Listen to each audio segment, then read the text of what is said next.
గూడెం మహిపాల్ రెడ్డి తన వివాదాస్పద వ్యాఖ్యలతో మరోసారి రెచ్చిపోయారు. నిజంగా ఆయన మాట్లాడిన భాష ఒక ప్రజాప్రతినిధి మాట్లాడాల్సిన భాషేనా? ఒక ప్రజాప్రతినిధి నోటి వెంట ఇటువంటి భాష వస్తుందా? నిజంగా ఆయన మాట్లాడిన భాష సర్వసాధారణ సామాన్య ప్రజలు కూడా మాట్లాడరు.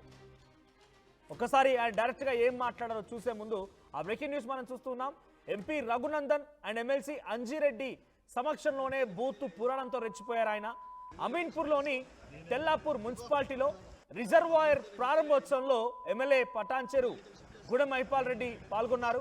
అయితే కాలనీ సమస్యలు చెప్పుకుందామని వచ్చినటువంటి మహిళను బ్లాక్మెయిల్ చేస్తున్నావా అంటూ విరుచుకుపడ్డారు MLA. Tellapur Cyberhood association president Ramana పైన బూతు పురాణంతో రెచ్చిపోయారు. అంతా నువ్వే చేస్తే ఎమ్మెల్యేని నేనేం చేయాలంటూ మహిపాల్ రెడ్డి సీరియస్ అయ్యారు. ఒకసారి ఇక్కడ సమ్ గైడ్ లైన్స్ చూపించలేకపోతున్నాం, బట్ ఆయన మాట్లాడిన మాటలు నిజంగా ఒక సర్వసాధారణ సామాన్య మనిషి కూడా మాట్లాడరు. ఒక ఎమ్మెల్యేగా తన స్థాయిని దిగజార్చుకున్నారనే ఆయన భాషలో అర్థమవుతోంది. రాజకీయంగా ఎన్ని ఒడిదుడుతున్నా, రాజకీయంగా ఎవరేం చేసుకున్న పెద్దగా పట్టించుకోలేదు. కానీ ఒక ఎమ్మెల్యే మాట్లాడాల్సిన భాష ఈ తీరుగా నలుగురు మధ్యలో చూడండి, చుట్టూ 10 మంది 100 మంది కనబడుతున్నారు. ఆ 100 మంది మధ్యలో ఆ భాష మాట్లాడారంటే ఇక ఆయనకే తెలియదు. మళ్ళీ దాన్ని కూడా ఎవరో ఒకరు ఆపాదించుకొని మా భాష ఇట్లే ఉంటుంది, మా సంస్కృతి ఇట్లే ఉంటుంది అనుకుంటే అలాంటి వాళ్ళని డెఫినెట్గా గల్లా బట్టి కొట్టండి. ఇది సంస్కృతి కాదు, ఇది భాష కాదు.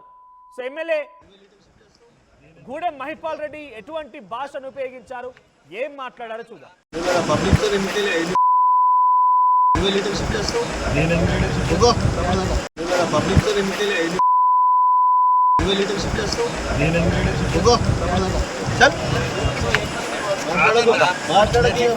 మాట్లాడకంటున్నా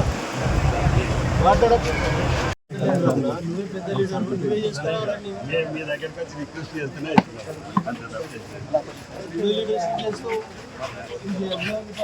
కంప్లీట్ తమాషా చేయక చెప్తున్నా, మళ్ళీ ఒకసారి చెప్తున్నా.